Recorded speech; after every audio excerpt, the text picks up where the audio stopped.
Welcome to physics रल। स्वागत है आप सभी का। हम लोग कर रहे हैं स्केलर एंड वेक्टर का lecture number 5। Class 11 chapter number 2 चल रहा है। जो हमने लास्ट क्लास इससे पहले किया था वो था laws of vector addition. Vector को ऐड करने के कौन कौन से लॉ है, और आज हम करेंगे addition of vector and special cases. ठीक है, आज का लेक्चर स्टार्ट करें इससे पहले हम ये देख लेते हैं कि आप हमारे यूट्यूब चैनल फिजिक्स हेराल्ड पर ये डिफरेंट टाइप्स के कोर्सेज कर सकते हैं।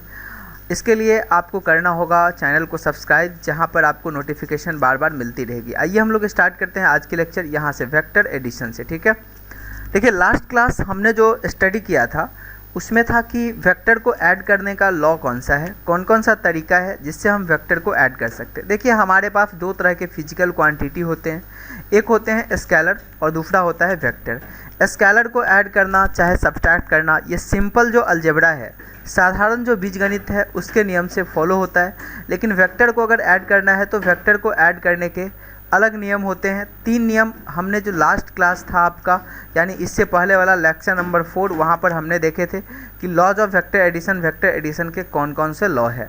तो जो लोग वेक्टर एडिशन के लॉ नहीं देखे हैं, ये लेक्चर नंबर 4 जरूर देखिएगा, उसके बाद आपको समझ में आएगी लेक्चर नंबर 5। ठीक है, वेक्टर काफ़ी ज़रूरी है क्लास 11th के लिए और 12th के लिए, दोनों के लिए। आगे बढ़ते हैं और हम दो वेक्टर को यहाँ पर ऐड करते हैं। ठीक है, देखिए दो वेक्टर है हमारे पास, एक वेक्टर ए है और दूसरा वेक्टर बी है। वेक्टर कहने का मतलब होता है कि एक फिजिकल क्वांटिटी है जिसमें मैग्नीट्यूड भी है और साथ ही साथ डायरेक्शन भी है, और ये acting at a point on a body, और ये किसी बॉडी पर एक पॉइंट पर काम करता है। जैसे यहाँ देख लीजिए, ये बॉडी है आपका, इस बॉडी का नाम ओ है।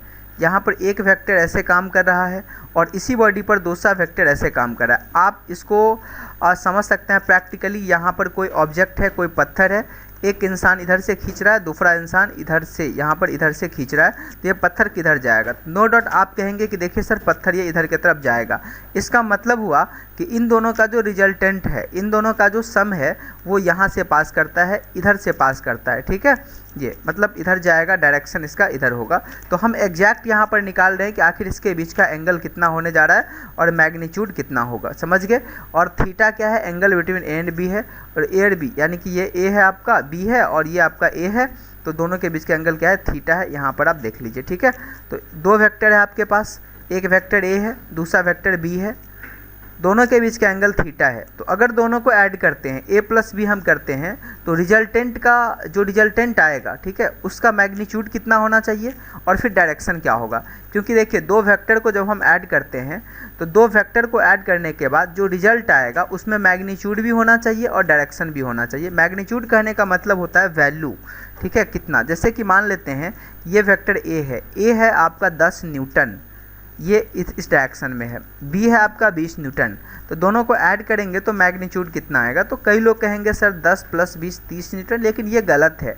ये आपका स्केलर का सम है, वेक्टर का नहीं। तो देखते हैं कितना आएगा। ठीक है, तो देखिए वेक्टर को ऐड करने का हमारे पास जो तरीका है उसमें है पैरेललोग्राम लॉ।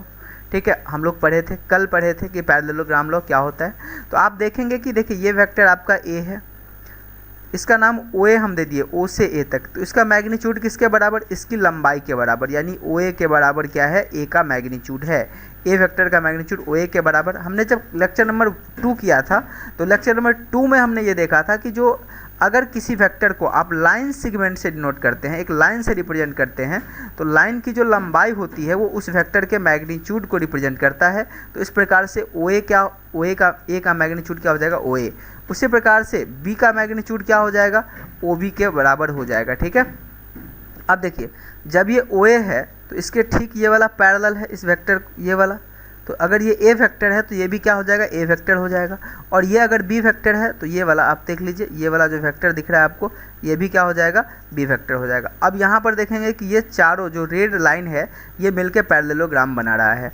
और पैरेललोग्राम लॉ का ये कहना है कि अगर कोई दो वेक्टर है, एक वेक्टर ए है और दूसरा वेक्टर बी है यहाँ पर, ठीक है, ये दोनों का जो सम होता है वो उसके डायगोनल के बराबर होता है, इसके डायगोनल के बराबर होता है। ठीक है ना, ये पैरेललोग्राम लॉ है। अब डायगोनल के बराबर जब सम होता है, यानी कि ओ सी जो हो जाएगा, ये ओ ए वेक्टर और ए सी वेक्टर, या ए सी को आप बी भी बोल सकते हैं, यानी ए वेक्टर और बी वेक्टर का सम किसके बराबर हो जाएगा? OC के बराबर हो जाएगा। मतलब A वेक्टर और B वेक्टर के सम का मैग्नीट्यूड निकालना है, रिजल्टेंट का मैग्नीट्यूड निकालना है, तो आप OC की लंबाई निकाल लीजिए, क्योंकि अभी बताए हैं कि जो लाइन सेगमेंट का लंबाई होता है, लेंथ होता है, ये आपके वेक्टर के सम के मैग्नीट्यूड को रिप्रेजेंट करता है। ठीक है, ये आपका OA और ये OB आ गया, तो हमको यहाँ पर OC निकालना है, तो रिजल्टेंट निकल आएगा। अब OC निकालने के लिए हम यहाँ पर करते हैं थोड़ी सी कंस्ट्रक्शन, इसको थोड़ा सा हम फ्रेश कर देते हैं ताकि आप लोगों को दिखाई दे यहाँ पर। ठीक है, हाँ देखिए हम कंस्ट्रक्शन क्या करते हैं कि C पॉइंट से हम एक परपेंडिकुलर लाइन खींचते हैं, किसके OA के बढ़े हुए पार्ट पर। यहाँ पे देखिए, यहाँ पर परपेंडिकुलर हम लोग खींच दिए। अब देखिए यहाँ पर इस ट्रायंगल को आप ध्यान से देखिए, OC, फिर यहाँ से CM, और यहाँ से जो लाइन गया है ये वाला। ठीक है, और यहाँ पर एक ये है, इसका नाम देखें यहाँ पर O है, ये वाला आपका क्या है C है, ये पॉइंट क्या है 90 डिग्री वाला M है, और ये क्या है आपका A है। ठीक है, ये तो अगर राइट एंगल ट्रायंगल में आप देखेंगे, इस केस में देखिए, ये वाले में देखिए, इस ट्रायंगल में OC स्क्वायर इक्वल टू हो जाएगा OM स्क्वायर और प्लस MC स्क्वायर। ठीक है ना, पाइथागोरस थ्योरम से ये OC square equal to OM square plus MC square, क्योंकि OC ही रिजल्टेंट है। यहाँ पर देखिए हमारा जो बात बोले हैं उसको लिखा हुआ है कि एम हमारा क्या है, to find A plus B, यानी कि resultant of A and B निकालना है, और A और B को हम जोड़ने के बाद मान लेते हैं कि रिजल्टेंट R हो गया। ठीक है, तो पैरेललोग्राम लॉ से आप देखेंगे कि OA यानी कि OA का मतलब हो गया कौन सा, ये वाला A वाला, और AC यानी कि ये वाला। ठीक है, ये इक्वल हो जाएगा OC के, और OC का वैल्यू हम R के बराबर माने हैं, रिजल्टेंट के बराबर। अब यहाँ पर देखिए आगे बढ़ते हैं, तो thus we have to find length OC for resultant, मतलब हम लोगों को क्या करना है कि OC इसका वैल्यू निकालना है, किसके लिए, रिजल्टेंट को निकालने के लिए। तो देखिए यहाँ पर OCM में OC square equal to OM square, Pythagoras theorem, OM square plus MC square. ठीक है, देखिए अब OC square equal to OM को क्या लिख सकते हैं, यहाँ से देखिए OM को लिख सकते हैं आप OA प्लस AM। ठीक है, OA प्लस AM। अब OA का वैल्यू A के बराबर है, क्योंकि OA जो वेक्टर है वो वेक्टर A का मैग्नीट्यूड है, तो A, और देखिए ये वाला किसके बराबर हो जाएगा, इतना, ये B कॉस थीटा। कैसे, तो इसके लिए यहाँ पर देखिए ये जो लंबाई है ये B के बराबर है, ये वाला कौन सा, ये वाला B के बराबर, क्योंकि B का मैग्नीट्यूड है, और ये थीटा है, तो ये क्या हो जाएगा, ये आपका हो जाएगा B साइन थीटा, और ये आपका हो जाएगा B कॉस थीटा। ठीक है, इसका ये आ जाएगा B साइन थीटा, और ये आपका आ जाएगा B कॉस थीटा। तो ये चीज़ यहाँ पर सामने आ जाएगी आपका, तो इसका मतलब है कि यह आ जाएगा A plus B cos theta, ये देख लीजिए यहाँ पर। और फिर MC की बात करेंगे तो MC आ जाएगा B साइन थीटा, यानी कि B साइन थीटा का स्क्वायर, यानी कि OC स्क्वायर इक्वल टू ये हो जाएगा R square equal to A square plus B square plus 2AB cos theta. ठीक है, A स्क्वायर प्लस बड़ा R square equal to A square plus B square plus 2AB cos theta, ये इसके बराबर हो जाएगा यहाँ से।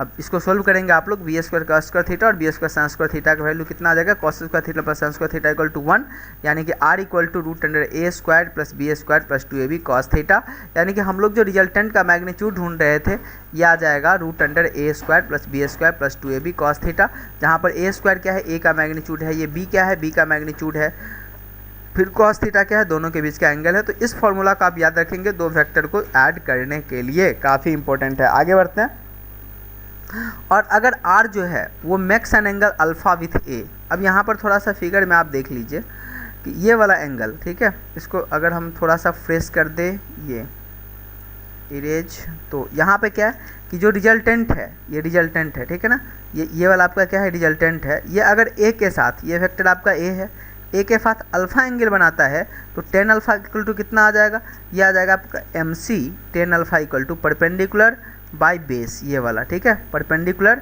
Bye base. तो परपेंडिकुलर हो जाएगा B साइन थीटा, और बेस कितना हो जाएगा A plus B cos theta, यानी कि टेन अल्फ़ा का फॉर्मूला आपका हो जाएगा B sine theta by A plus B cos theta. तो आप यहाँ से एंगल का भी फॉर्मूला याद रखेंगे, ठीक है। तो ये था आपका वेक्टर का एडिशन। कहने का क्या मतलब हुआ, देखिए कि एक वेक्टर आपका इधर A है, दूसरा वेक्टर क्या है आपका B है, ठीक है, ये V है, और ये आपका A वेक्टर है, और इस दोनों के बीच का एंगल कितना है, थीटा है। इन दोनों के बीच का आपका एंगल क्या है, थीटा है, ध्यान देंगे आप इसको, ये B है, और इन दोनों के बीच का एंगल थीटा है। तो अगर इन दोनों को ऐड करेंगे तो रिजल्टेंट का मैग्नीट्यूड कितना होगा, तो रिजल्टेंट का मैग्नीट्यूड जो r है, ये r का वैल्यू हो जाएगा √a² plus b² plus 2ab cos theta, और साथ ही साथ ये अगर एंगल आपका अल्फ़ा है तो tan अल्फ़ा इक्वल टू हो जाएगा b sin theta by a plus b cos theta. तो यही चीज़ हम यहाँ से सीखे हैं। तो इस मेथड से दो वेक्टर को हम लोग ऐड कर सकते हैं और ये फार्मूला आप लोग याद रखेंगे। आगे बढ़ेंगे और स्पेशल केस में देखेंगे कि अगर थीटा का वैल्यू 0 डिग्री हो जाए, ठीक है, ये थीटा का वैल्यू कितना आ जाए, 0 डिग्री हो जाए, इसका मतलब है कि एच डायरेक्शन में है, बी भी आपका उसी डायरेक्शन में हो जाए, ये आप थीटा करें है ना, दोनों सेम डायरेक्शन में हो जाए, तो आपका जो फॉर्मूला होता है वो a² plus b² plus 2ab cos theta. इसका मतलब यहाँ पर थीटा पर आप 0 डिग्री रख देंगे। देखिए, तो अगर दोनों एक ही डायरेक्शन में हो तो क्या फॉर्मूला इसका आ जाता है स्पेशल केस में, तो ये cos 0 आ गया, cos 0 का वैल्यू 1 आ जाएगा, और 1 आएगा a² plus b² plus 2ab। इसको आप लिख सकते हैं a प्लस बी का होल स्क्वायर, और इसका रूट है यानी कि r equal to a plus B. यानी कि दो वेक्टर अगर एक ही डायरेक्शन में काम कर रहा है और अगर आपको उसका रिजल्टेंट निकालना हो तो दोनों को आप डायरेक्ट ऐड कर दीजिए। जैसे कि 10 न्यूटन एक इधर लग रहा है और फिर इधर ही एक 20 न्यूटन लग रहा है, तो 30 न्यूटन यहाँ पर हो जाएगा, ठीक है। तो एक ही डायरेक्शन में अगर काम कर रहा है तो दोनों को वेक्टर को आप ऐड कर देंगे। लेकिन अगर अपोजिट डायरेक्शन में काम कर रहा है, उल्टा काम कर रहा है, देखिए एक ए इधर की तरफ खींच रहा है और बी इधर खींच रहा है, तो क्या करेंगे हम लोग, बड़ा में से छोटा को घटा देंगे, ठीक है, बड़ा में से छोटा को हम लोग घटा देंगे, क्योंकि इस केस में देखिए थीटा हो जाएगा 180 डिग्री, ए इधर है और बी इधर है, तो थीटा हो जाएगा 180 डिग्री यानी अपोजिट हो जाएगा। और थीटा जब 180 डिग्री हो जाएगा तो आप रखेंगे क्या, a² plus b² plus 2ab cos 180। तो कॉस 180 जब यहाँ पर आप रखेंगे तो -1 आएगा, तो इसीलिए यहाँ पर -2ab आ जाएगा और तभी आ जाएगा a माइनस बी का, ठीक है। मतलब देखिए, और a प्लस बी जो है यहाँ पर जब दो वेक्टर के बीच रिजल्टेंट सबसे ज़्यादा होता है, मैक्सिमम होता है अगर दोनों के बीच एंगल 0 डिग्री होता है, ठीक है। याद रखेंगे, दो वेक्टर के बीच का रिजल्टेंट का मैग्नीट्यूड सबसे ज़्यादा होता है, मैक्सिमम होता है अगर दोनों के बीच का एंगल 0 डिग्री होता है, यानी कि a प्लस बी होगा, ठीक है। और सबसे मिनिमम तब होता है जब दोनों के बीच का एंगल 180 डिग्री होगा, यानी कि a माइनस बी होगा। This is the R minimum. इसका मतलब है किसी वेक्टर का रिजल्टेंट मिनिमम यानी कि a माइनस बी से a प्लस बी के बीच में ही इसका लाई करेगा, ठीक है। फिर यहाँ पर देखते हैं थर्ड नंबर केस की, अगर थीटा 90 डिग्री हो यानी कि दोनों वेक्टर एक दूसरे के परपेंडिकुलर हो, तब क्या फॉर्मूला होता है। सिंपल हम क्या करेंगे, यहाँ पर देखिए a² plus b² plus 2ab cos 90 कर देंगे, परपेंडिकुलर है और कॉस 90 का वैल्यू 0 आ जाएगा, यानी कि a² plus b² plus 2ab, ठीक है। और 2ab यहाँ पे 0 आ गया, तो ये वाला टर्म पूरा का पूरा 0 आ जाएगा, यानी बच क्या जाएगा, r equal to √a² plus b², ठीक है, ये आपका बच जाएगा। तो अगर परपेंडिकुलर हो तो √a² प्लस b², अगर एक ही डायरेक्शन में काम करे तो सीधा a प्लस बी, अगर अपोजिट में हो तो a माइनस बी, ठीक है। और tan अल्फ़ा क्या हो जाएगा, परपेंडिकुलर में देखिए sin 90 यहाँ पर रखेंगे, किस फॉर्मूला में रखें हैं tan अल्फ़ा के, इस वाले फॉर्मूला में। आप यहाँ पर देखें ये वाला फॉर्मूला, ठीक है, 90 और यहाँ बी के जगह पर भी 90। तो अगर परपेंडिकुलर है तो सीधा क्या आ जाएगा फॉर्मूला, और ये साइन 90 का वैल्यू 1 और बी और यहाँ कॉफ 90 0, यानी b by A, vertical by horizontal component हम लोग ले लेते हैं। तो ये 3 था आपका स्पेशल केस, ठीक है। अब हम यहाँ पर क्या करेंगे, केस फर्स्ट। अब हम ये देखिए, ये जो आपका केस था ना, ये तीनों केस में एंगल को हम लोग मान रहे थे। पहले थीटा 0 डिग्री माने, फिर आप थीटा 180 डिग्री माने, फिर आप थीटा क्या किए 90 डिग्री माने। लेकिन इस बार अब हम क्या कर रहे हैं, मैग्नीट्यूड में थोड़ा सा वेरिएशन दिखा रहे हैं, मैग्नीट्यूड का केस कर रहे हैं कि अगर दोनों मैग्नीट्यूड बराबर हो, यानी कि दो वेक्टर आपके पास है, एक वेक्टर a और दूसरा वेक्टर क्या है आपका b है, कह रहा है कि जितना मैग्नीट्यूड इसका है ना उतना ही मैग्नीट्यूड इसका भी है। यानी कि ये बंदा अगर 10 न्यूटन फोर्स से खींच रहा है तो ये भी आपका 10 न्यूटन से ही खींच रहा है, ये अगर 50 से खींच रहा है तो ये भी 50 से ही खींच रहा है, तो क्या होगा, ठीक है। देखिए तो क्या होगा, जहाँ पर ये फॉर्मूला है ना, इसमें a बराबर b हो जाएगा, यानी कि इसमें आप क्या करो, a के जगह पर भी b पुट कर दो या फिर b के जगह पर भी a पुट कर दो, इसको सॉल्व कर लो। देखिए इस कंडीशन में होता क्या है कि अगर दोनों सेम ताकत लगा रहा है, दोनों वेक्टर का वैल्यू सेम है, तो रिजल्टेंट इसके ठीक बीच से पास करता है। ठीक कहाँ से पास करता है, एग्जैक्ट बीच से पास करता है। कहने का मतलब है कि अगर ये 60 डिग्री है तो कहाँ से पास करेगा, ठीक 30 डिग्री पर पास करेगा। अगर ये 90 डिग्री है तो कहाँ से पास करेगा, ये 45 डिग्री पर पास करेगा। अगर मान लीजिए कि 20 डिग्री इसके बीच का एंगल है तो 10 डिग्री से यहाँ पर पास करेगा, ठीक है। इसको आप साबित भी कर सकते हैं, जैसे देखिए tan alpha equal to b sin theta by a plus B cos theta. आप क्या करते हैं, b के जगह पर भी हम लोग a पुट कर देते हैं क्योंकि दोनों बराबर है। तो ये b के जगह पर a रखेंगे तो a sin theta by a plus a cos theta, अब यहाँ से एक साइन थीटा और इस दोनों में से एक कॉमन ले लिए, तो देखिए ए से A cancel, sine theta by 1 plus cos theta बच गया। साइन थीटा का फॉर्मूला होता है हाफ एंगल में 2 sign theta bye 2 cos theta by 2, और 1 प्लस कॉस थीटा का फॉर्मूला होता है ट्रिगोनोमेट्री में 2 कॉस स्क्वायर थीटा बाय 2। देखिए यहाँ से 2 से 2 उड़ गया आपका, कॉस से कॉस, एक कॉस उड़ गया तो बच गया साइन बाई कॉस यानी कि टेन थीटा बाई 2, यानी कि अल्फा का वैल्यू हो गया थीटा बाई 2, आधा से पास करेगा। ठीक है, तो इसको भी आप ध्यान रखेंगे, ऐसे कि दो सेम ताकतवर लोग हो और अगर इस पर फोर्स लगा रहा हो तो रिजल्टेंट ठीक इसके बीच से पास करता है। अब मान लीजिए कि ए ज़्यादा ताकतवर है, ठीक है, यानी कि ये वाला ज़्यादा ताकतवर है और ये वाला कम ताकतवर है, तो वेरी ऑब्वियस है ये जब ज़्यादा ताकतवर है तो ये क्या होगा आपका, इसके नज़दीक से पास करेगा, इससे सट के जाएगा। और अगर एक कमज़ोर हो गया, बी ज़्यादा ताकतवर हो गया, ये वाला ताकतवर, तो रिजल्टेंट इसके करीब से पास करेगा। तो ये तुम आपका केस था 1 2 3 करके। तो ये था हमारा वेक्टर एडिशन, दो वेक्टर को हम लोग कैसे ऐड करते हैं।